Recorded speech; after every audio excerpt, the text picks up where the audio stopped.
All right, guys, we got a new project. It's not exactly new, but I wanted to have a new starting point for a lot of these projects that I'm coming up and doing, playing with. That is this one, which is block 3, we're going to call it. Like I said, it's just a starting point. Getting the material where we want it to build these projects. This one happens to work very well for a lot of the birds. Now I'm talking like birds like the pelican, a vulture, an eagle, a hawk, things like that. And then we're also going to show you how to cut this block, but to also keep it so that it's on the end of the block you started with. It's on the material, so that like on this, you'd have a bird right here on the end of it. We're going to show you how to do that. But this is the block that I'm starting with, block 3 of these birds. It's the same thing we did with the penguin, same thing we did with the turkey, and it's worked very well material-wise to get it ready.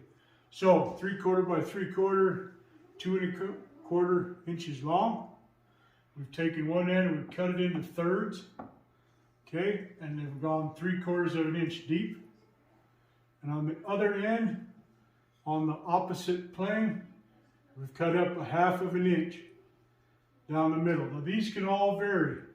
These can be thinner. If you know that these outside two are going to be wings and the center is the material for a head and a neck, if you don't need a lot of material for the wings or you're using a bigger block, you can thin this so that it's not thirds. It's cut into 3, but these outside ones are thinner, middle one's heavier.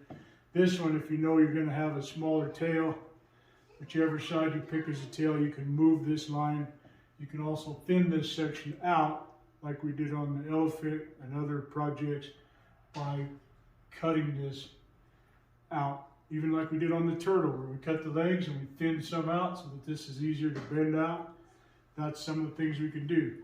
As you turn this into a bird, it's pretty cool. I'll show you some pictures, hopefully right here, and of when I unfold this block out of steel.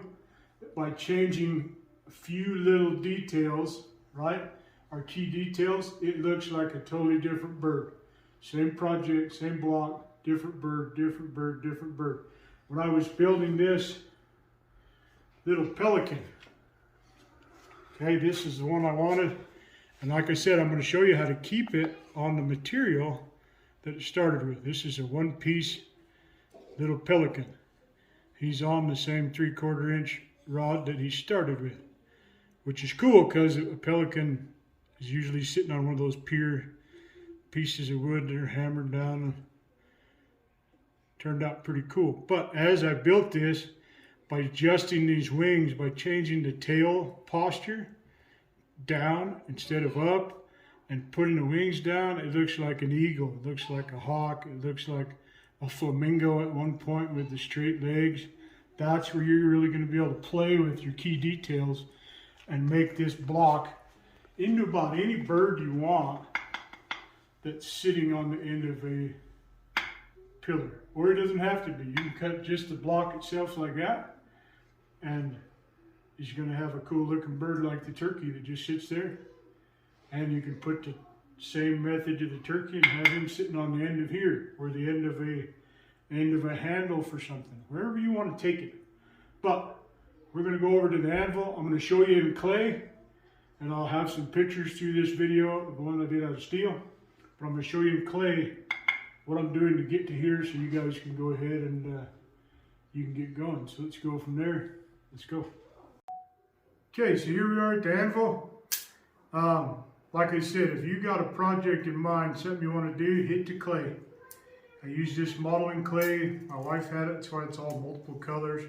It doesn't harden unless I think you cook it, but it has worked awesome. So, and little trick that I like to use, I'm cutting it with a bandsaw. When I cut it, I can eyeball my depths. If I take one of these bandsaws and I don't have to cut it, I can just push it into clay. And I know that it's a 1/2 inch wide. So I can just push it in and push another 1/4 for my 3/4 and bend out. But I use the tools that I'm going to use on this piece, when it's a piece of steel. And I can just go right through the exact same steps, come out with the exact same end result. Okay, so we got our block. We cut one end, we're going to cut into thirds. Right, so we're going to come in and cut it into thirds. I'm going to leave the center a little wider.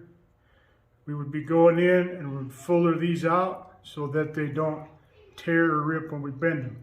But we got the head material, the wing and the body. Now, if you want it to stay attached, what you need to do is come in, pick your point, and come in not quite halfway, but you need to come in, and that's where it's going to stay attached. Okay? But what we need to do to make it into our block is to take it and we're going to heat it up, widen it, we'll fuller that so it doesn't keep splitting, and we're going to keep bending this until we can get a blade or a hot cut in here so that you can make your cut up that way. There's your 1/2 inch cut.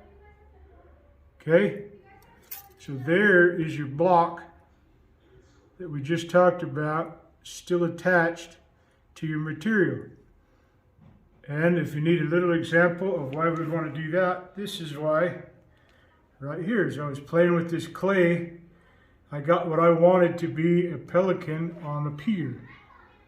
It can also, as I was explaining, it could be an eagle on the end of a staff, just by changing the posture and position and material on this. So this is what the pelican came out as I was playing with the tooling. Okay, and he's still attached to the one piece. So that's the clay one. Then going back, that's the steel one. It's just one piece, still attached to the bar. So that now that little pelican is sitting out on his pier all by himself. So if you've taken that material, that block number 3, you can have it just as block 3. You can just cut that off, cut your 1/2 inch in here for your tail and your feet. You got your body, you got your wing, you got your head material. Now I'm going to show you another cool trick with the head. The tail is pretty simple. You can push this back till you can get to this tail, right? Start working the tail out. Start fullering in here, get your feet right. This can be an owl. This really is where you can turn your imagination on, start hammering, turn your Google on, get a bunch of pictures of what you're building, okay? And start forming them out of this block number 3. Okay, this is a turkey. Oh man, there's a lot. Let me show you one cool trick right here. I'll show you a picture of it out of steel, but you got your wings, right? Got your wings, you started them down, you've made your cuts, turned your wings. Awesome. You should start seeing how a straight tail and things like that make him look eagle-like. Now, for vultures, pelicans, things like that, look at all this head material you have. But a cool trick is to come in from the back or from the front, cut it in, right?